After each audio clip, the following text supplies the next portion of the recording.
Hola a todos otra vez. Bueno, esta es la tercera y última parte de la explicación breve de verbo to be. Así que vamos a arrancar. Espero que les sea útil y que cualquier cosa me escriban y me digan la duda que les quedó.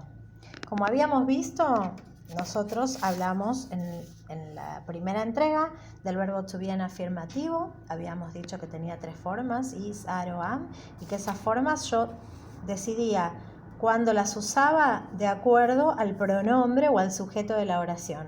Entonces, sabemos que las oraciones afirmativas tienen un orden que empieza con el sujeto, luego el verbo to be y luego el resto de la oración.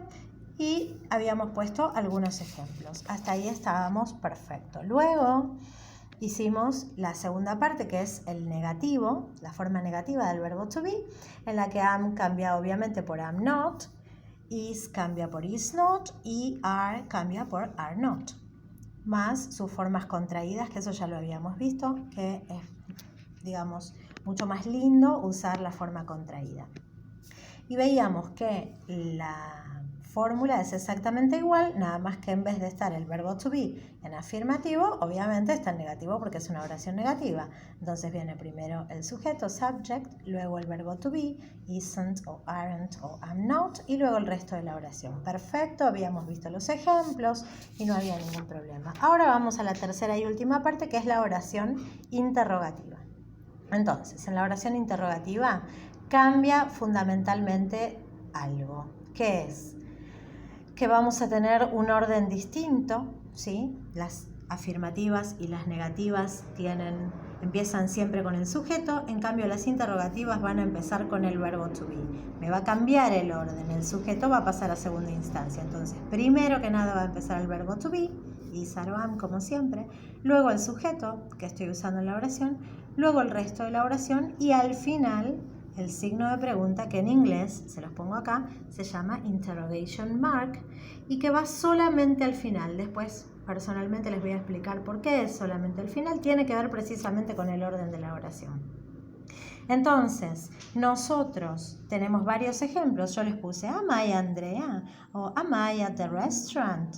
Y me puedo responder, yes, you are. O sea, me puede alguien responder, o no, you aren't. Con lo cual, las short answers, las respuestas cortas, que acá les pongo la fórmula también, empiezan con yes o no, de acuerdo a lo que quiere responder, luego el pronombre que corresponde a la persona a la que yo le estoy contestando y luego el verbo to be, afirmativo si contesté yes o negativo si contesté no.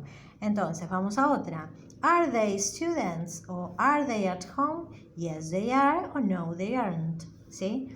Is she beautiful? Is she at work? Yes, she is o no, she isn't. Entonces, mucho más que esto no tiene. Recapitulando, como dijimos, la afirmativa es sujeto más verbo to be más el resto de la oración. La negativa sujeto más el verbo to be en negativo más el resto de la oración. Y la interrogativa comienza con el verbo to be, sigue con el sujeto, luego el resto de la oración y el signo de interrogación que le corresponde. Entonces, como siempre, vamos a completar la explicación haciéndola en inglés. So now we are speaking about the interrogation form of the verb to be in the present. The interrogation has an interrogation mark, that is this, that is only at the end of the sentence, not at the beginning, only at the end. And the interrogation sentence has a formula. This formula starts with the verb to be, is, are, or am, then the subject, and then the rest of the sentence plus the interrogation mark. Here we have some examples with the answers, the short answers, and the short answers are with yes or no according to the answer, then the pronoun, and then the verb to be in the negative or in the affirmative form. For example, yes they are or no they aren't. Okay? So, espero que les haya servido. Y ya se las publico en la plataforma y luego seguimos. Un besito.